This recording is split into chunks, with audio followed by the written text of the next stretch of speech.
You think helping a friend is harmless, until a couple of small boxes of their stuff take over your apartment. I'm Alex, and what started as a simple favor for my best friend turned into a test of friendship, boundaries, and how far I'd let someone push me. Asterisk, I've always been particular about my space. Call it control, call it obsession. But I've learned that having a place that feels entirely yours is rare. In a city where apartments are cramped and everyone's life spills into everyone else's, my 2-bedroom apartment isn't luxurious by any stretch innocently. It's modest, but to me, it's perfect. The living room is wide enough to stretch my legs without bumping into anything, yet not so vast that it loses the warmth I've worked to create. Sunlight streams through the large east-facing window each morning, catching dust motes in the air, bouncing off the spines of my carefully curated books on the shelves.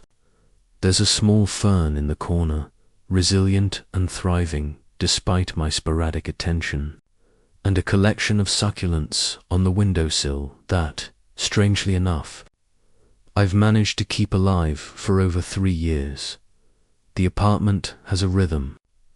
Morning light hits the couch just right for my coffee routine. Afternoons are perfect for work at my desk. Evenings settle into a warm glow from the floor lamp I've positioned near my reading chair. My desk, tucked in the corner of the spare bedroom, is my little sanctuary. On it are my laptop, a planner, a few pens meticulously arranged in a cup, and my favorite mug with the faded phrase, "Stay calm and write on." I like order. I like knowing exactly where things are. I like routines, the small, predictable comforts of life. And I like control. That's not to say my life outside the apartment is under control. It's hardly ever neat. My work, my social life, the random chaos of commuting and errands, it all happens in waves, spilling over in ways I can't always manage. But my apartment, that's my anchor, the one place where I set the rules, where I decide how my life fits in physically and mentally. And then there's Kate. Kate is my best friend since college. She's the kind of person who walks into a room and changes the atmosphere. Not in a subtle way, but like flipping a light switch on in a dark house. She's loud, funny, brilliant, and full of energy that makes you simultaneously want to laugh and crawl under a blanket to recover. But she has a side I've had to accept over the years. Utter chaos. Her tiny studio apartment is evidence enough. I've been there enough times to have developed a mental map of where the obstacles are. Piles of clothes she insists she eventually wear, shoes stacked in impossible towers, boxes labeled important stuff that no one in the history of anyone's life could identify. She's perpetually living in a kind of beautiful disaster, and while her chaos is fascinating in theory, it's exhausting in practice. Despite it all, I've always liked her. I've always been drawn to her energy, her ability to make any mundane day feel like an adventure, her laughter that somehow balances out my quieter, more controlled temperament. But I know the truth. If I let her physical clutter into my space, it spreads. Slowly, almost invisibly at first, and then suddenly it's everywhere, creeping into corners you thought were safe. Asterisk, I spend most of my days working from home. The spare bedroom, with my desk by the window, is my command center. I start early, letting the first rays of sunlight illuminate my notes, my laptop, my carefully organized desk. There's a rhythm to it. Coffee in hand, headphones on, soft instrumental music playing in the background. I can hear the city below, a distant hum of traffic, the occasional siren or a neighbor's dog barking. But it doesn't break my focus. It just reminds me that the world exists beyond these walls. In this room, I'm productive. In this room, I feel calm. In this room, I decide the pace of my day. And so I guard it. I guard it fiercely. Not in a paranoid way, but with a respect born from years of understanding how precious personal space is. Kate, of course, has a place in my life that is as expansive and as messy as her apartment. She's the friend who knows all my secrets, who can make me laugh when I want to cry, who's shown up for me at 2 a.m. when life felt unbearable. And I've done the same for her countless times, without question. There's a bond there that doesn't need constant reciprocation, it just exists. But there's also a dynamic, unspoken truth. Kate doesn't respect physical boundaries, not out of malice, but because her life is an ongoing flood of things, people, ideas, and energy. And I, for better or worse, have often been the levee holding back that flood. My apartment has, over time, become a place where she occasionally drops anchors, things she can't fit elsewhere. Shoes, jackets, boxes of papers, a bag of what I can only assume are essential items. And each time, I've moved them, made space, adjusted, until it became almost natural. It was, in hindsight, a slippery slope. I'm aware that not everyone has the same need for control over their environment. Some people thrive in clutter, in the chaos of life spilling into their space. Some people are energized by unpredictability. Me, I thrive on knowing that my space is mine and mine alone when I want it to be. I like to look around and see order, to feel that the chaos of the world can be kept at bay, at least for a few hours a day. I've had quiet moments, when I realized that my patience with Kate's habits might be overextended, but I've always pushed those thoughts away. Because helping a friend, that's important. Because loyalty matters more than comfort. Because, deep down, I want to be a good friend, and I thought I was. I really did. At this point in my life, things felt balanced. Work was manageable. My apartment was my sanctuary. Kate's chaos had boundaries. Everything had a place. I could sit on my couch, coffee in hand, and feel at peace. The sun glinting off the fern leaves, the subtle smell of coffee and books mixing in the air, the soft hum of the city outside, all felt perfect. But balance is a fragile thing, especially when someone else's life starts spilling into your carefully arranged universe. I didn't yet know it, but the simple favor I would soon agree to would begin a slow erosion of that peace, a test of boundaries, friendship, and the quiet limits of my patience.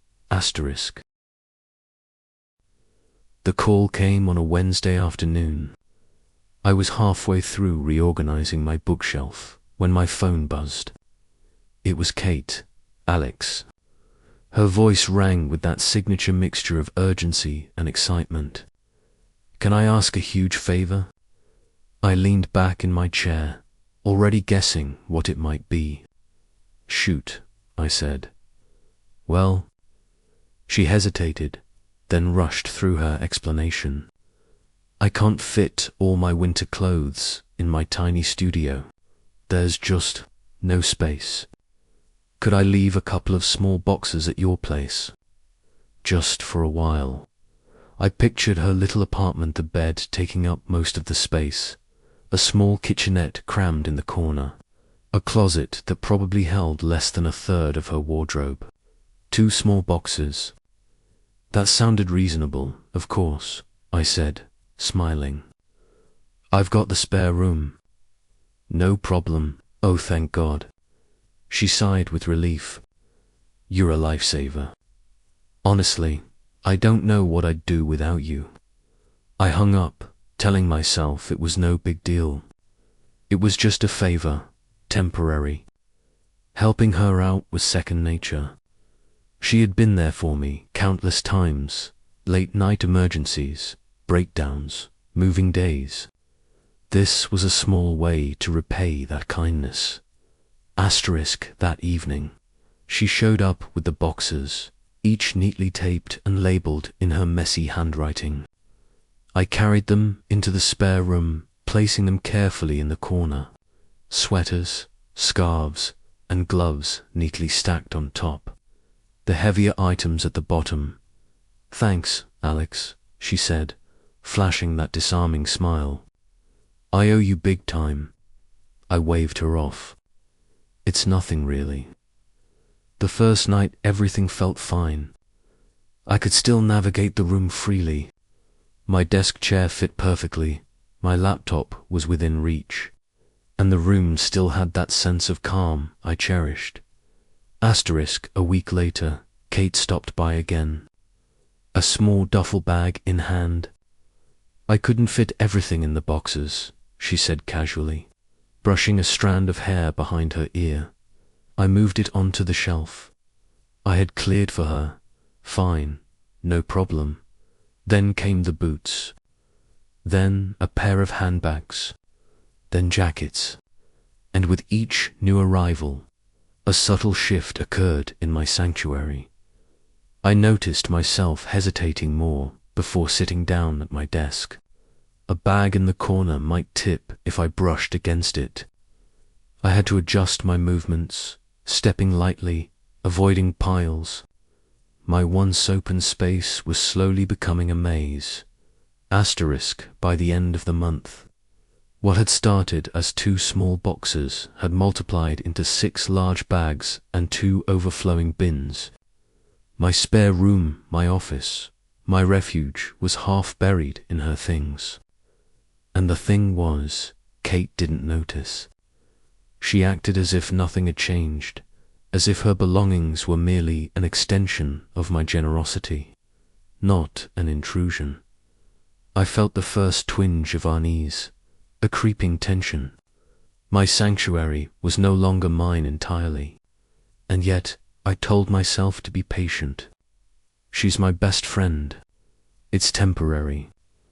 I'm helping her out, but the seed of internal conflict had been planted.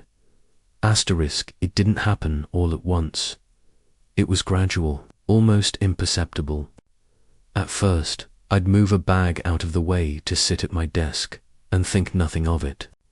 Then I'd nudge a box aside to plug in my laptop. Then I'd rearrange a bin just to make room for my chair. My workspace, my refuge, was now a landscape of obstacles. The first time I felt genuine frustration was when I had to move a large bin just to reach my printer. The top-heavy container wobbled precariously, threatening to spill Kate's carefully folded sweaters across the floor. I caught it with a grunt, setting it back down with precision. My heart was racing not with anger, but with that familiar, gnawing sense of intrusion. I started noticing small annoyances. A jacket draped over my chair every morning, shoes in the walkway, bags piled in the corner, encroaching on my desk space. Every time I looked at the room, the feeling hit me. This wasn't just clutter, it was invasion. Asterisk, working from home.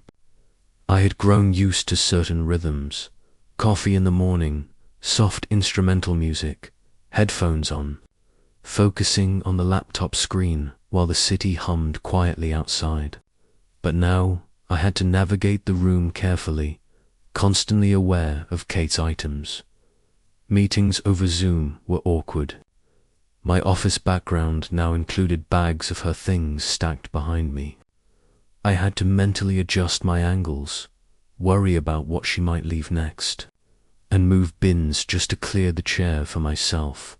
I realized, painfully, that my patience was being tested not by Kate directly, but by her belongings and her lack of awareness. Asterisk, some of my friends had noticed the clutter when they visited. A few nodded sympathetically, saying things like, "Yeah, you need to set boundaries, man." Others shrugged, laughing it off. She's your friend, it's fine. And that bothered me, because it wasn't about the stuff. It was about respect, about control of my own environment. And now, even socially, I felt the pressure to explain myself without seeming petty. At night. I'd sit alone, beer in hand, staring at the corner of my spare room that had once been open and free. The piles of her belongings loomed like quiet accusations. I thought about confrontation, about asking her to remove the things. And every time I hesitated. Am I being unfair? I asked myself. I am helping her. Isn't that what friends do? But the truth was undeniable. My space, my sanctuary, had been gradually invaded. My boundaries had been crossed, and the slow, almost imperceptible erosion of my patience was turning into anger. Not explosive, not confrontational, yet but deep, simmering, undeniable. I thought about loyalty, friendship, kindness. I thought about respect, personal space, and the unspoken rules of living with someone else's things. Somewhere between helping a friend and maintaining my own sanity, the line had been crossed. I realized then I couldn't keep avoiding this. A confrontation was inevitable. A boundary had to be set. And the question loomed, how do you tell your best friend that their presence in your life has become too much? That thought kept me awake, night after night, as I stared at the growing piles of bags and bins. The quiet reminder that even the closest friendships have limits. Weeks passed, and what began as a simple favor had grown into a daily tension that weighed on me. Every morning I would wake up, make coffee, and glance at the spare room with a sense of mounting dread. 6 large bags, 2 overflowing bins, jackets draped on chairs, shoes stacked in precarious towers. My sanctuary had become a storage unit. The first real breaking point came one Tuesday morning. I had an early Zoom meeting with a client, a project that could make or break a small but important contract.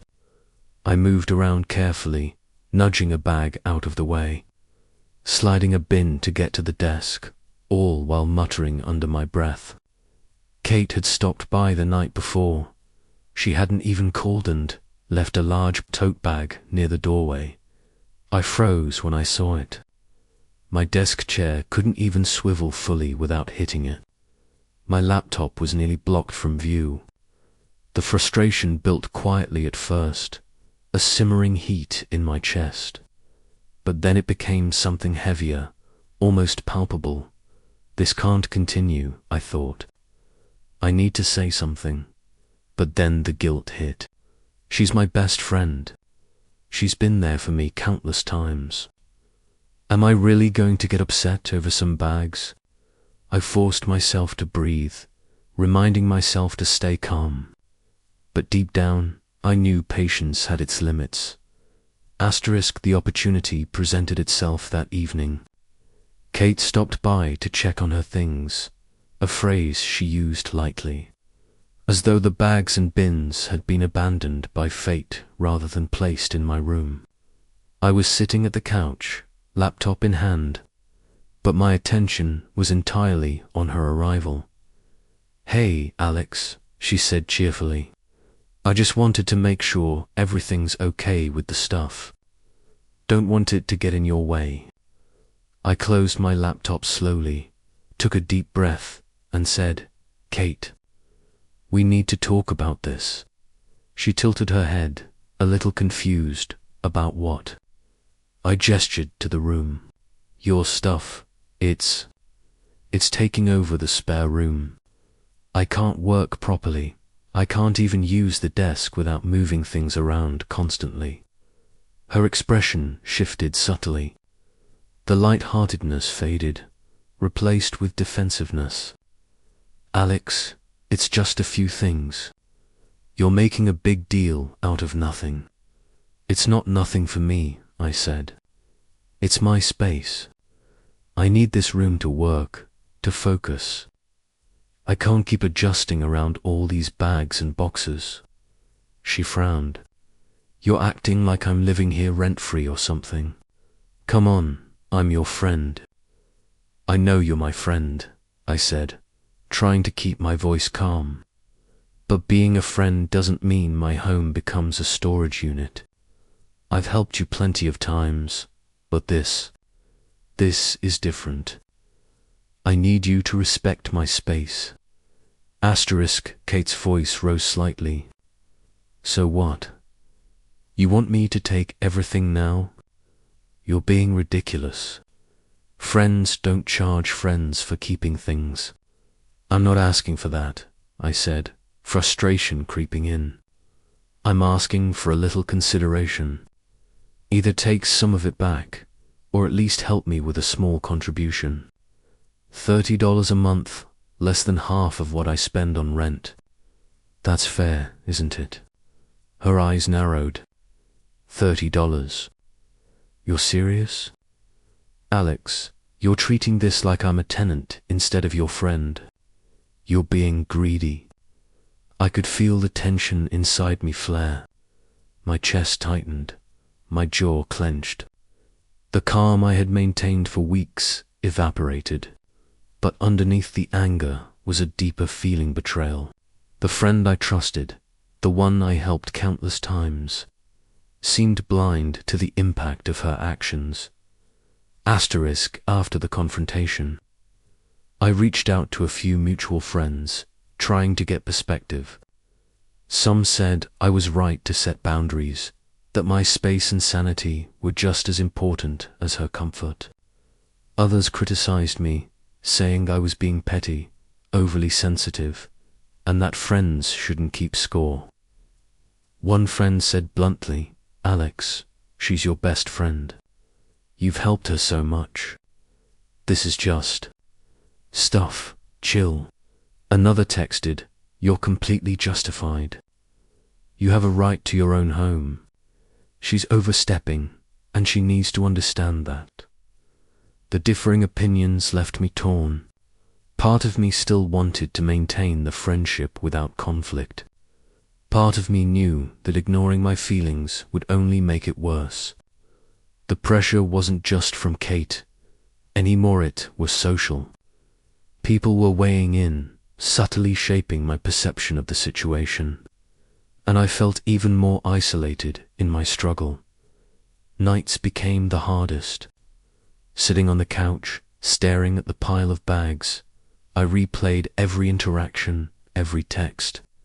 Every moment Kate had dropped by briefly with yet another item. I thought about loyalty, friendship, and kindness, but also about respect, personal space, and the quiet erosion of my boundaries. I realized then that this wasn't just about the stuff. It was about respect. It was about balance. And it was about the courage to confront someone I care about without losing the friendship entirely. I rehearsed what I would say, the words I would use. I imagined her reactions, the defenses, the justifications. I knew there would be tears, maybe anger. But I also knew that not saying anything was no longer an option. I would set the boundary firmly. I would ask her to either remove her belongings or contribute fairly to the space they were taking. And if she couldn't respect that, then I would have to reconsider the limits of this friendship, no matter how painful that might be. The storm had arrived, and there was no turning back. Asterisk. It was a Thursday evening. I had spent the entire day trying to focus on a major project, typing furiously, eyes glued to the laptop screen. Yet I kept getting distracted not by emails, not by phone calls, but by the looming mountain of Kate's belongings in the spare room. I had moved bags 4 times already that day, just to make room to work. My stress levels were rising, and I could feel my patience snapping. The final straw came when I tried to use the chair near the window, the perfect spot for concentration, and found a jacket draped over it. Not folded, not placed neatly, but thrown there haphazardly.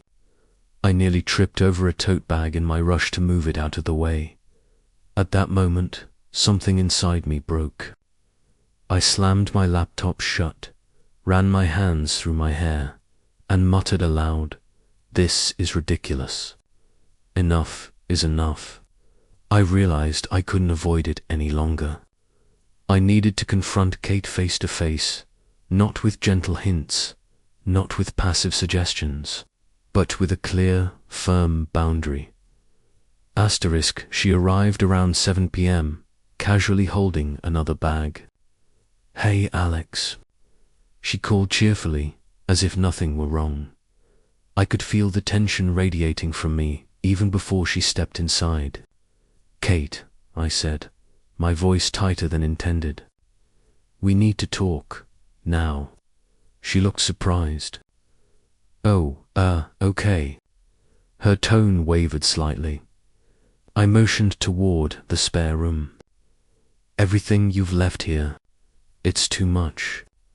I can't work, I can't use the space properly, and it's driving me crazy. I've tried to be patient, but it's out of control."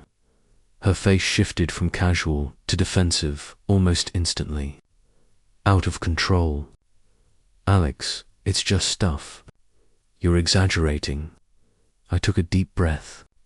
"It's not just stuff. It's my home. My boundaries are being crossed. I'm asking you to either take back some of your things or pay a contribution. $30 a month is more than fair."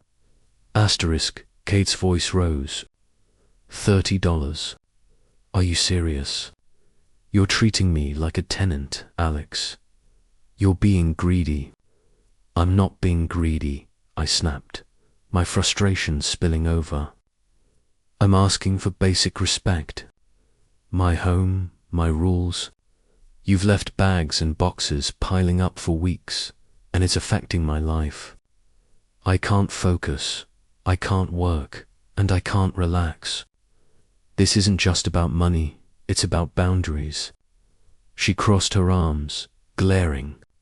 "You're ridiculous. Friends don't charge friends, Alex.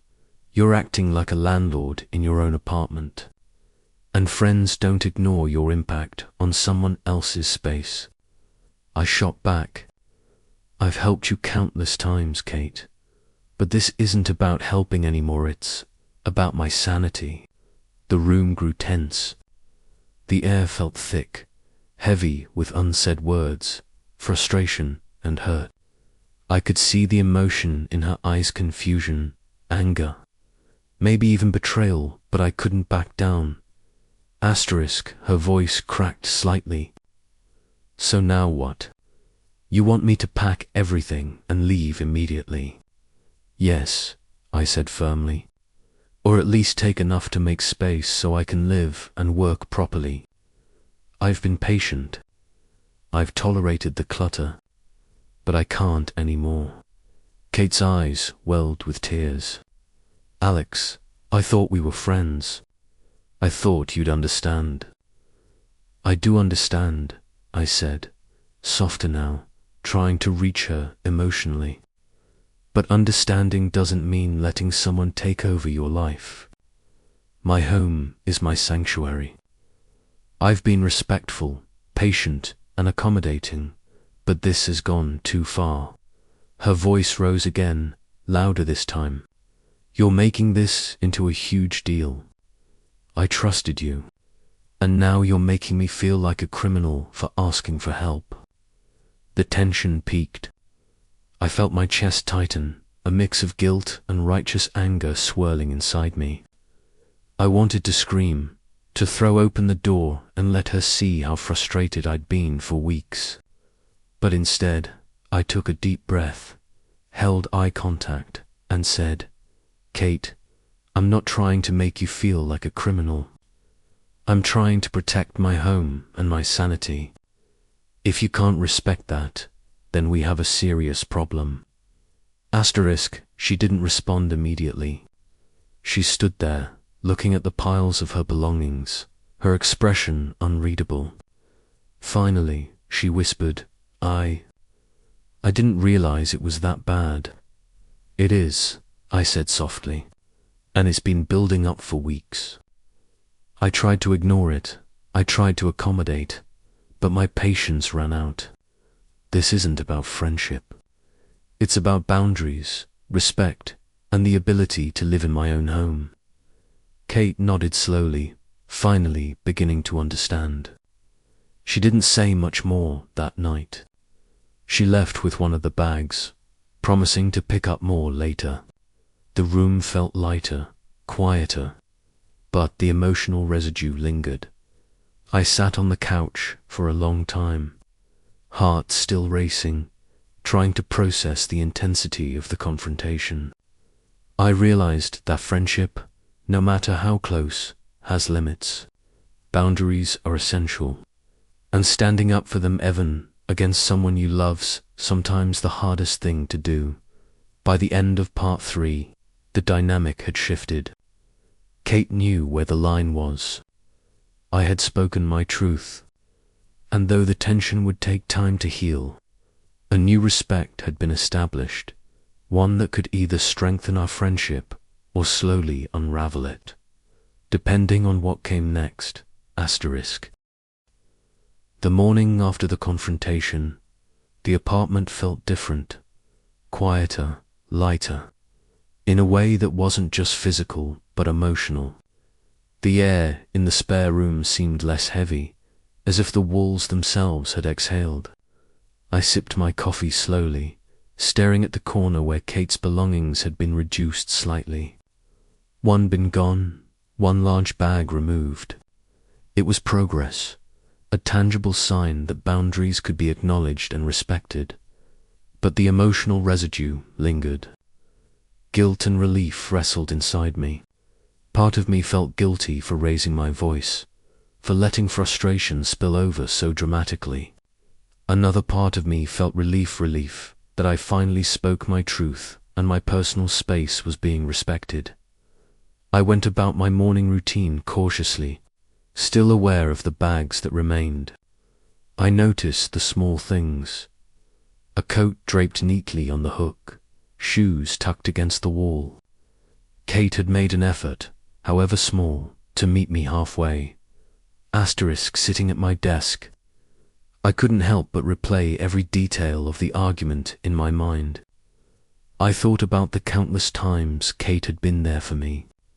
The late-night calls, the helping hands during stressful moves, the constant emotional support. I realized that friendship isn't always effortless. It's messy, complicated, and sometimes requires confrontation to survive. I also recognized a vital truth. Being a good friend doesn't mean sacrificing your own well-being or boundaries. True friendship respects space, individuality, and the right to say no. For the first time, I felt that I was learning the delicate balance between kindness and self-respect. Asterisk, a few days later, Kate came by again. She seemed subdued, her usual energetic self tempered by reflection. Alex, she began quietly, I've been thinking about what you said. I didn't realize how much my stuff was affecting you. I nodded slowly. I know you didn't. And that's why I hesitated to say anything for so long. But it had to be addressed. She took a deep breath, glancing at the room. I get it now. I guess I just assumed it was okay because, well, you've helped me so many times before. I didn't think it would be a problem. Helping each other is part of friendship, I said. But it works both ways. Respecting each other's boundaries is just as important. For the first time in weeks, we sat together in the spare room without tension. The remaining bags felt less intrusive, almost symbolic of the work we'd done to communicate honestly. Asterisk Kate's willingness to reflect marked a turning point. I realized that confrontation doesn't have to destroy relationships. It can, in fact, strengthen them when handled with honesty and compassion. We began talking openly about future expectations, how long she could store things, how to communicate when space becomes an issue, and what mutual respect really looks like. I felt a quiet satisfaction, a sense of relief, and even pride. Confrontation is never easy, especially with someone you care about deeply. But sometimes it is necessary to maintain the integrity of both the space and the friendship.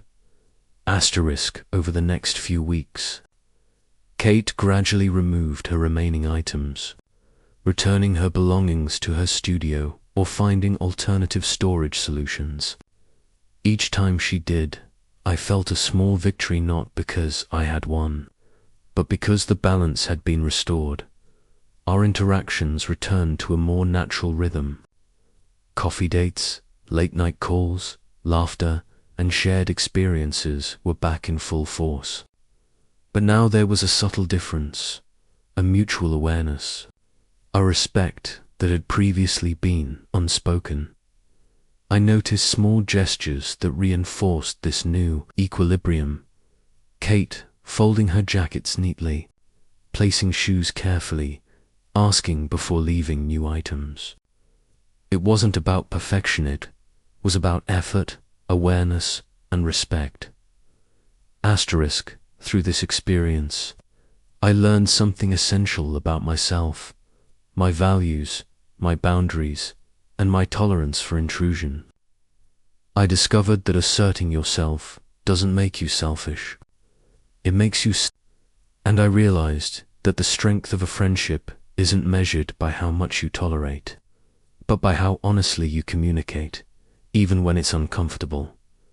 I also learned that forgiveness is part of friendship. Kate hadn't intentionally overstepped. She had simply not been aware. By confronting the issue with clarity and compassion, we were able to move forward without resentment. Sitting alone one evening, I reflected on the entire ordeal, the slow build-up of clutter, the simmering frustration, the confrontation, and finally, the resolution. I realized that boundaries are not just about space, they are about respect, self-care, and mutual understanding. Friendship, I thought, is like a living room you both share metaphorically. It requires tidiness, consideration, and occasional reorganization. And just like a room, sometimes the mess has to be addressed directly, rather than swept under the rug. Looking back, I didn't regret the confrontation. It was uncomfortable, tense, and emotionally charged, but it was necessary. Kate and I emerged from it with a deeper understanding of each other, a clearer sense of respect, and a renewed bond that could withstand the chaos and clutter of life. I smiled, picking up my coffee mug, glancing once more at the now orderly spare room. This room, my sanctuary, was my domain again, but more importantly, the friendship that had been tested had survived and that in the end mattered more than anything else.